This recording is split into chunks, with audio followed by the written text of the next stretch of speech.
dipersembahkan oleh Terima kasih Anda masih bersama kami di Money Report. Pemirsa, Bank Indonesia memperkirakan inflasi hingga bulan Juli 2016 masih terkendali dengan baik. Kondisi itu sejalan dengan target inflasi sebesar 4 plus minus 1% hingga akhir 2016.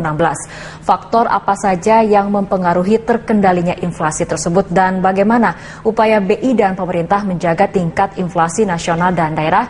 Kita akan membahasnya bersama Kepala Departemen Kebijakan Ekonomi Moneter Bank Indonesia, Bapak Yuda Agung, dan juga ada Deputi Bidang Koordinasi Ekonomi Makro dan Keuangan Kemenko Perekonomian, Bapak Bobi Hamzah Rafinus.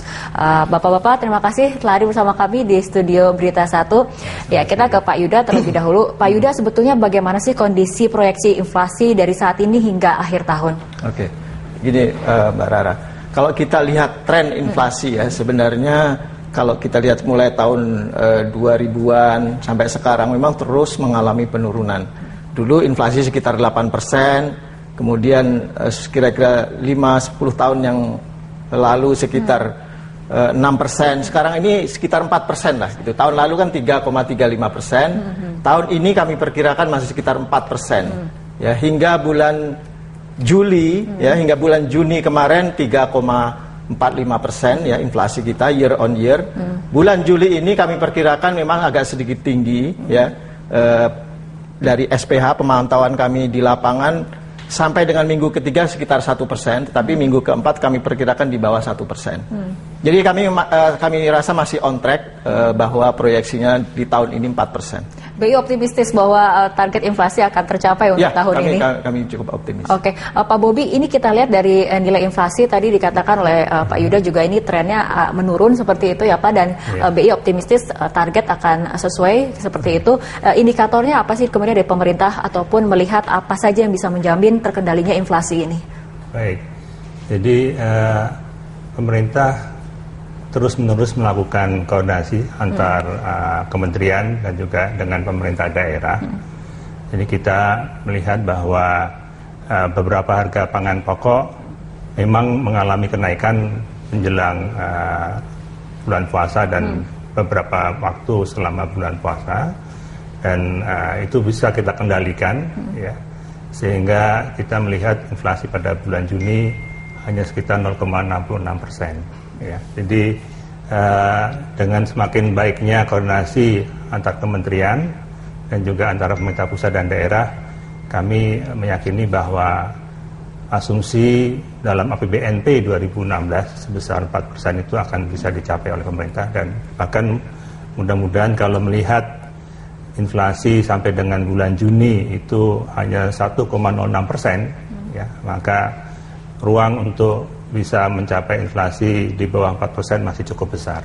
Demikian. Oke, Pak Yuda, Anda sepakat mengenai indikator-indikator ataupun mungkin faktor-faktor yang bisa menjaga inflasi agar sesuai dengan target?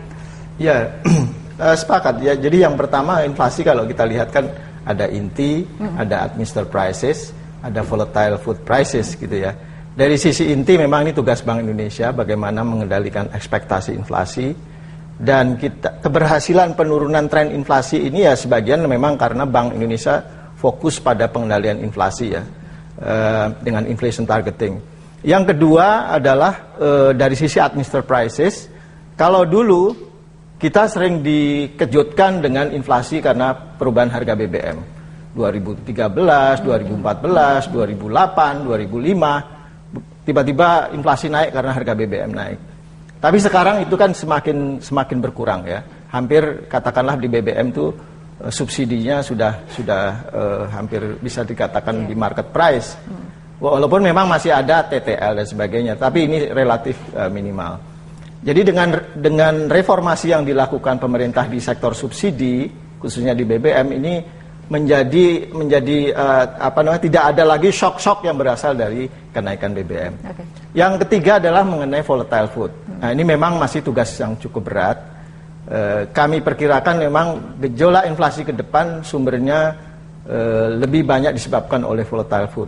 Ya, ini oleh sebab itu ini tugas dari kita semua, pemerintah, Bank Indonesia, baik pemerintah pusat dan daerah, melalui TPID bagaimana mengontrol mengendalikan volatile food ini. Oke, nah ini berkaitan dengan TPID sendiri, Pak Bobi, akan ada rakornas seperti ini. Agendanya apa kemudian yang menjadi pembahasan utama dalam rakornas TPID? Ya, jadi rakornas yang ke-7 ini temanya adalah memperkuat sinkronisasi kebijakan pemerintah pusat dan daerah dalam rangka percepatan pembangunan infrastruktur dan pembenahan tata niaga. Ya, jadi karena ini sudah yang ke-7, maka sudah banyak pengalaman yang kita peroleh dari pelaksanaan rakornas ini dengan fokus kepada percepatan pembangunan infrastruktur dan pembenahan tata niaga. Itu artinya kita menyadari betul bahwa dua faktor itulah yang menjadi kunci ke depan agar supaya inflasi yang terutama berasal dari komoditas yang harganya bergejolak, khususnya harga bahan pangan, ya, itu bisa semakin kita tekan ke bawah. Ya. Jadi seperti misalnya sampai bulan Juni ini sumbangan inflasi dari komoditas harga pangan bergejolak itu inflasinya masih sekitar 8%. Ya.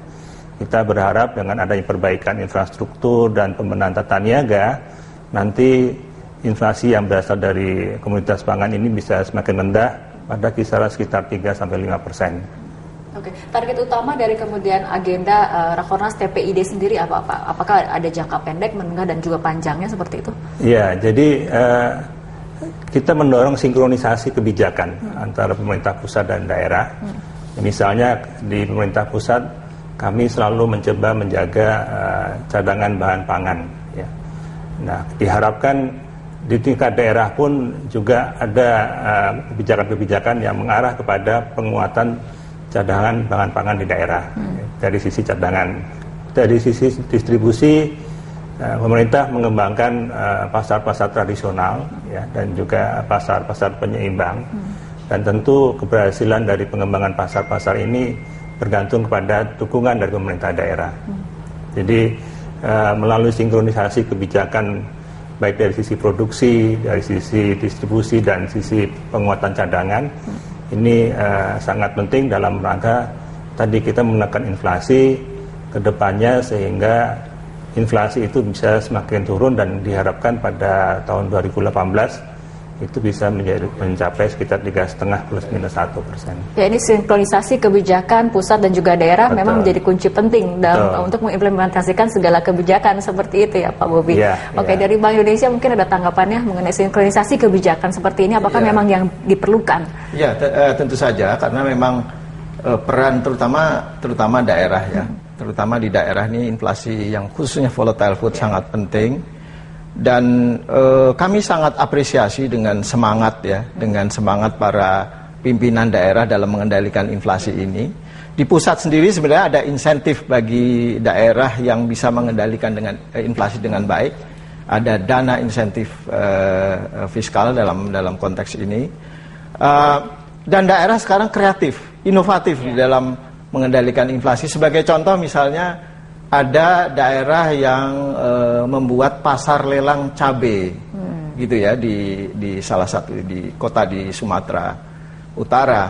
Ada juga yang bahkan memberikan kurikulum di sekolah untuk pengendalian inflasi. Jadi membangkitkan awareness di masyarakat. Juga ada pasar penyangga ketika terjadi kenaikan harga di Lebaran dan sebagainya. Jadi ini semua kreativitas yang perlu kita apresiasi di daerah. Nanti di dalam Rakornas TPID kita akan memberikan award gitu ya. Bukan saja daerah dengan kinerja inflasi yang baik, tetapi juga daerah yang punya inovasi di dalam mengendalikan inflasi. Nah, itu kita tunggu tanggal 4 besok ya. Oke. Mudah-mudahan kita bisa tahu siapa daerah yang paling inovasi. Oke, kita akan menggali lebih lanjut mengenai inovasi di daerah-daerah untuk pengendalian inflasi, tapi kita akan membahasnya usai jeda.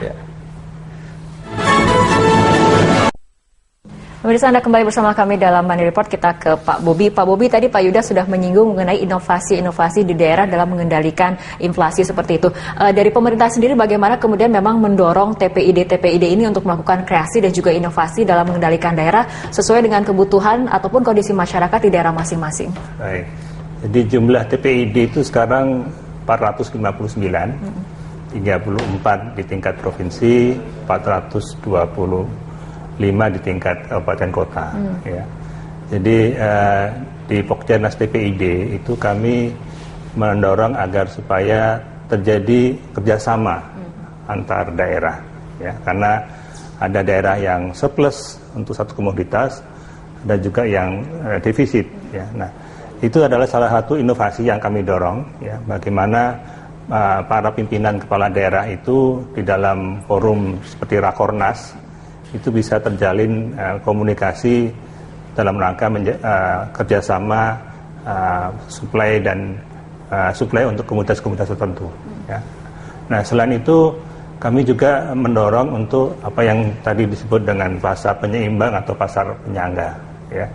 Jadi di beberapa kabupaten kota itu sudah ada inisiatif dari pemerintah daerah untuk menunjuk pasar-pasar tertentu, ya, yang berfungsi untuk memenuhi apabila terjadi defisit komoditas di wilayah-wilayah dalam daerah tersebut.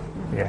Jadi itu contoh dua inovasi. Yang lain adalah mendorong untuk pemprosesan beberapa komoditas, ya, yang memang usia hidupnya tidak panjang seperti cabai misalnya. Ya. Bagaimana supaya harga cabai itu tidak bergejolak adalah dengan memproses cabai itu sehingga dia tidak hanya dijual dalam bentuk mentah, tapi juga sudah dalam proses sehingga bisa membantu menekan peningkatan harga. Oke, untuk mekanisme kerja ataupun program kerjanya dari TPID sendiri, apakah kemudian memang mengawal agar inflasi ini tetap sesuai target atau programnya baru bermula ketika inflasi justru tidak sesuai target? Kami mempunyai pertemuan yang rutin, ya, baik di tingkat wilayah, artinya regional, ada pertemuan regional Kalimantan, Sumatera, Sulawesi, ya. Kemudian juga di dalam kegiatan TPID sendiri di masing-masing wilayah, itu mereka mempunyai pertemuan yang rutin setiap bulan, dan bahkan di beberapa wilayah itu pimpinan daerah, gubernur, wali kota, bupati aktif, ya. Jadi monitoring terhadap neraca bahan pangan itu sudah mulai berjalan, ya, sehingga pimpinan daerah bisa mengantisipasi manakala sudah ada gejala defisit bahan pangan pada periode-periode tertentu. Ya. Oke, baik Pak Yuda, dengan melihat kemudian peran kerja dari TPID seperti itu, bagaimana Anda menilainya pengendalian inflasi daerah dan dampaknya pada inflasi nasional seperti itu? Ya, ya kalau lihat kontribusi daerah itu memang agak sulit mendefinisikan. Pokoknya yang di luar Jakarta lah gitu ya. Kontribusinya sekitar 80% dari inflasi nasional. Artinya memang kalau kita bisa mengendalikan dengan baik di daerah, ya otomatis di pusatnya juga atau secara nasional juga inflasi akan rendah. Mungkin yang saya perlu tambahkan, di TPID sendiri kita sebenarnya punya roadmap. Ya, roadmap pengendalian inflasi sampai dengan 2018. Karena di 2018 ini kita punya target yang lebih challenging, yaitu yang kalau di tahun ini 4%, tahun depan 4%, 2018 3,5%. 3,5% itu bisa dicapai kalau pengendalian inflasi khususnya harga pangan itu bisa inflasinya di bawah 5%. Sekarang ini rata-rata masih sekitar 8% ya inflasi pangannya. Tapi kalau bisa dikendalikan dengan 5%, ya inilah target 3,5 itu dapat dicapai. Dan itu memang upaya-upaya kita benar-benar kita all out ya dalam mengendalikan harga pangan, dan memang ini sejalan dengan visi pemerintah bahwa fokus ke depan adalah mengenai ketahanan pangan dan ini sudah sejalan. Oke, 2 tahun dari sekarang targetnya lumayan menantang seperti itu Pak Bobi, ada 3,5% level yang kemudian harus dicapai inflasi. Ini sebetulnya bagaimana langkah dari pemerintah dan juga BI kemudian bekerja sama untuk mewujudkan target 3,5% ini? Iya, jadi saya bertolak dari tema Rakornas ke-7, yaitu kita fokus ke depan mempercepat pembangunan infrastruktur dan pembenahan tata niaga. Ya. Jadi seperti kita ketahui sejak periode pemerintahan sekarang ini infrastruktur menjadi fokus baik dalam penyusunan regulasi maupun dalam penyediaan anggaran. Ya. Presiden Jokowi sendiri sangat antusias di dalam mengembangkan waduk-waduk misalnya, jaringan irigasi, ya, agar supaya luas lahan pertanian kita itu bisa bertambah lagi, ya. Karena kita ketahui peralihan lahan pertanian menjadi non pertanian itu salah satu sumber dari berkurangnya kapasitas produksi bahan pangan kita, ya. Jadi mudah-mudahan dengan 1, 2 tahun, 3 tahun ini dengan pembenahan di sisi infrastruktur pertanian itu kita akan melihat produksi pertanian kita kembali meningkat dengan baik, ya. Nah, di sisi berikutnya adalah di pembenahan tata niaga, ya. Jadi kita menyaksikan di beberapa komoditas itu ada fenomena mata rantai perdagangan yang cukup panjang, ya. Oleh karena itu pemerintah mencoba untuk memotong mata rantai itu dengan tadi mengembangkan pasar-pasar tradisional, ya, kemudian juga melibatkan badan usaha milik negara, ya, ikut di dalam menyediakan, membangun cadangan pemerintah, ya, dan juga dalam menyempurnakan kebijakan yang menyangkut impor. Ya. Baik, ya Pak Bobi dan Pak Yuda, ini kita target sudah ada 3,5% nantinya 2 tahun dari sekarang. Ini tentunya ada tantangan-tantangan yang juga harus diselesaikan seperti itu. Nah, kita akan membahas bagaimana upaya-upaya menanggulangi tantangan ini, apa saja kemudian kerjasama ataupun upaya yang dilakukan oleh pemerintah dan juga Bank Indonesia di segmen berikutnya. Pemirsa, tetaplah bersama kami, Mandiri Report akan segera kembali sesaat lagi. Pemirsa, dialog kembali kami lanjutkan, kita ke Pak Yuda. Pak Yuda, tadi ada target yang sudah ditetapkan 2018, ini ada inflasi sekitar di level 3,5%. Tapi kalau kita bandingkan Indonesia dengan negara-negara tetangga di ASEAN, ini levelnya masih paling tinggi seperti itu. Tanggapannya Pak Yuda? Memang 2018 itu 3,5%, nantinya tentu saja ke depan kita akan terus menekan sehingga katakanlah 3% itu sebagai target jangka panjang kita. Memang kalau dibandingkan dengan negara-negara peers kita, ya, negara tetangga seperti Malaysia, Filipina ataupun Thailand, kita memang masih relatif tinggi. Tapi tentu saja ini karena memang kondisinya juga beda. Kita negara yang kepulauan yang cukup besar, ya, memang kadang-kadang cuaca dan sebagainya juga menjadi faktor. Tapi saya kira 3% itu sudah tepat gitu, ya. Dan ini kita harus fokus pada 3 hal. Tentu saja Bank Indonesia tetap fokus pada core inflation-nya. Kemudian dari sisi administrative prices, memang ada beberapa agenda yang perlu segera dilakukan, misalnya mengenai TTL. Ini kan juga masih ada subsidi. Tapi begitu subsidi dihilangkan kan berarti ada kenaikan inflasi yang cukup besar, ya. Jadi kita mungkin perlu gradual menurunkan itu. Yang ketiga tentu saja dari volatile food tadi, Pak Bobi tadi sudah highlight. Yang pertama tentu saja dari sisi produksi, ya. Kedua dari sisi consumer behavior-nya nih, orang masih suka misalnya cabai yang segar gitu, ya. Sementara di negara lain, di Malaysia, orang sudah menggunakan cabai yang bubuk itu kan. Jadi ini perlu dirubah juga, ya. Karena kalau cabai bubuk kan kita bisa menyimpan dia. Kalau cabai segar kan mungkin nggak sampai 3 hari udah busuk gitu kan. Kemudian tata niaga. Jadi di produsen, konsumen juga tata niaganya harus dibenahi. Dari sisi produsen atau sisi produksi, yang paling penting saat ini adalah bagaimana membuat data atau informasi mengenai produksi ini yang masih menjadi sebuah kendala ya. Artinya memang kita harus benar-benar akurat berapa neracanya, apakah defisit atau surplus. Ini yang menentukan bagi kita apakah kita akan menambah dari luar atau tidak kan gitu.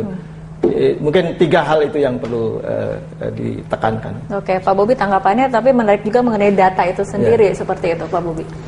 Iya, jadi memang masalah data di sisi sektor pertanian ini masih perlu banyak yang dibenahi ya, karena ada beberapa institusi yang menyediakan data. Oleh karena itu pemerintah akan fokus pada pembenahan data tersebut ya. Jadi terutama data dari sisi produksi ya. Dan seperti tadi saya sampaikan bahwa kita akan membangun neraca bahan pangan yang lebih baik ya, sampai ke tingkat daerah, sehingga akan mudah bagi pimpinan daerah memastikan kondisi surplus dan defisit di wilayahnya masing-masing untuk beberapa komoditas pangan yang strategis. Ini mengenai energi ataupun misalnya kita highlight ini mengenai penyesuaian harga listrik juga, ini kemudian sangat penting untuk kemudian diperhatikan. Ini bagaimana pemerintah akan melakukan upayanya? Iya, jadi memang ada kebijakan pemerintah untuk mengurangi subsidi. Jadi kita mengarahkan subsidi itu dari waktu ke waktu menjadi semakin tepat sasaran ya. Dan juga karena keterbatasan anggaran yang kita miliki ya. Oleh karena itu untuk tarif tenaga listrik memang sudah diputuskan untuk dikurangi subsidi, khususnya untuk pemakai 450 watt ya. Nah, yang 900 watt ini sedang di dalam proses pembahasan ya. Jadi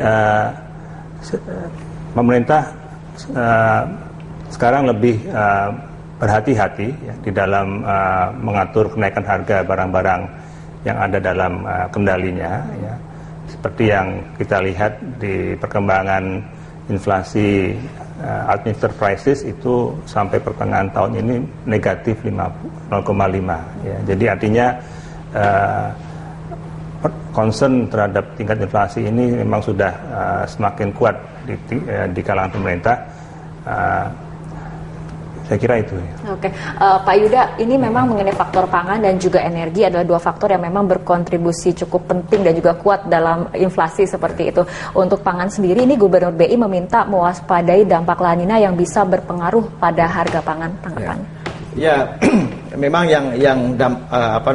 risiko yang segera kita hadapi itu adalah La Nina in the short run ya. Jadi mungkin di Juli kita udah tahu lah harusnya musim panas, tapi ternyata banyak hujan di Agustus dan September. Kalau menurut pengalaman kita di tahun 2010 misalnya, itu memang dampaknya cukup besar ya. Artinya memang perlu kita siapkan lah semua ya, baik itu di pusat maupun di daerah. Jangan sampai La Nina ini menjadi sebuah risiko bagi pengendalian inflasi di daerah, khususnya harga pangan. Artinya memang sudah ada langkah antisipasi dari Bank Indonesia sendiri untuk kemudian mengantisipasi adanya risiko akibat dampak cuaca buruk. Di beberapa daerah memang ada sebuah kesadaran ini ya, bahkan ada waspada La Nina gitu ya, sudah di beberapa daerah itu sudah mempunyai inisiatif seperti itu, dan tentu saja ini kita akan dorong terus. Mungkin saya ingatkan pemerintah daerah untuk hadir semua di dalam Rakornas nanti. Insya Allah akan dipimpin oleh Presiden secara langsung seperti tahun lalu ya, dan di situ jelas sekali arahan termasuk juga bagaimana menghadapi tantangan jangka pendek dan jangka menengah. Oke, ini memang Indonesia mengenai cuaca ini untuk belakangan ini memang tidak bisa diprediksi seperti dikatakan oleh Pak Yuda, ketika memang harusnya musim kemarau, ini musim hujan. Artinya memang harus ada kebijakan dari pemerintah juga bagaimana mengawal agar meminimalisir resiko cuaca buruk terhadap kita katakan harga pangan seperti itu, Pak Bobi. Ya, jadi sudah ada laporan dari Badan Meteorologi dan Geofisika bahwa sekitar 44% zona musim kita itu akan relatif basah ya, dibandingkan periode-periode sebelumnya ya. Yang itu tersebar dari Jawa, Sumatera, dan Kalimantan ya. Jadi langkah-langkah pemerintah untuk menghadapi kondisi tersebut tadi saya sampaikan pemerintah berupaya kuat agar supaya cadangan bahan pangan itu dalam posisi yang cukup, ya. Kemudian juga pemerintah juga melakukan langkah-langkah pemantauan, ya, terhadap kegiatan pertanian yang sangat intensif. Ya. Menteri Pertanian selalu berada di lapangan untuk memastikan, ya, bahwa kegiatan produksi itu tidak terganggu. Okay. Ya. Dan saya kira kita siap untuk menghadapi kondisi perubahan cuaca yang anomali dalam beberapa bulan ke depan ini. Jadi dipastikan semua perwakilan dari pemerintahan daerah akan datang ke Rakornas kan Pak ya, untuk menciptakan sinkronisasi kebijakan seperti itu ya antara pusat dan juga daerah. Oke, kita sudah ada di penghujung acara. Pak Yuda, mungkin pertanyaan terakhir, artinya proyeksi inflasi ke depan dan bagaimana optimisme BI untuk mencapai inflasi sesuai target? Ya, kalau tahun ini kami sangat optimis ya. 4% plus minus 1% itu akan tercapai. Begitu juga tahun depan perkiraan kami juga masih sama, sekitar 4% juga, sehingga 4% plus minus 1 juga bisa kami upayakan. Nah, yang 2018 memang lebih challenging, 3,5 turun ya.